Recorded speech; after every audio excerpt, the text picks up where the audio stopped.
ইডির দিল্লির তলবে সারা নয় মহুয়ার, প্রচারে কালীগঞ্জ যাচ্ছেন বলে জানালেন কৃষ্ণগড়ের তৃণমূল প্রার্থী। নমস্কার, আপনারা দেখছেন দ্য লোকাল জার্নালিস্ট, আমি বিরাজ চক্রবর্তী আপনাদের সাথে। ইডির দিল্লির তরফে সাড়া দিলেন না মহুয়া মিত্র, প্রচারে কালীগঞ্জ যাচ্ছেন বলে জানালেন কৃষ্ণগড়ের তৃণমূল প্রার্থী।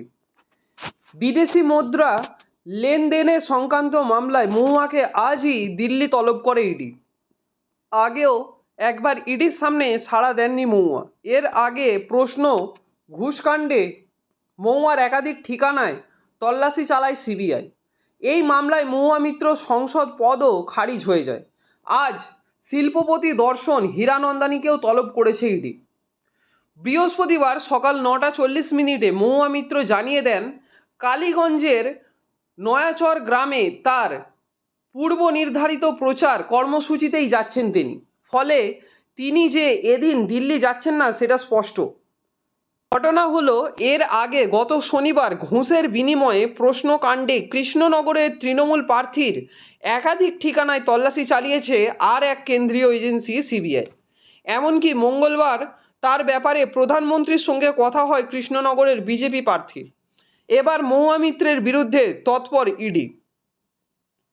বিদেশি মুদ্রা লেনদেনের সংক্রান্ত একটি মামলায় তাকে জিজ্ঞাসাবাদ করতে চায় এনফোর্সমেন্ট ডিরেক্টরেট।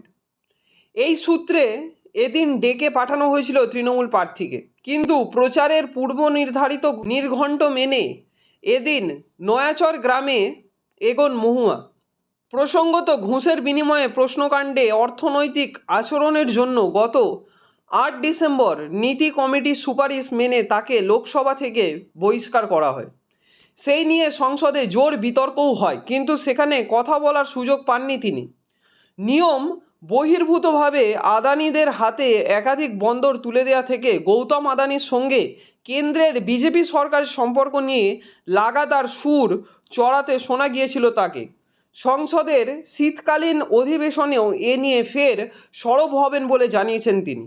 কিন্তু তার আগেই মহুয়া মিত্র বিরুদ্ধে নীতি কমিটিতে অভিযোগ জানান বিজেপি সাংসদ নিশিকান্ত দুবে।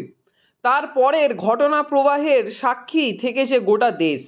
এবারের লোকসভা ভোটে তাকে ফের কৃষ্ণনগর থেকেই প্রার্থী করেছে তৃণমূল। কটাক্ষ মহুয়ার। এদিন আবার প্রধানমন্ত্রী নরেন্দ্র মোদী সোশ্যাল মিডিয়ায় এক হাত নিতে দেখা যায় তৃণমূল নেত্রীকে। লেখেন, সমাজ সংস্কার রাজা রামমোহন রায়ের সঙ্গে মহারাজা কৃষ্ণচন্দ্র রায়কে গুলিয়ে ফেলছেন মাননীয় প্রধানমন্ত্রী। কৃষ্ণচন্দ্র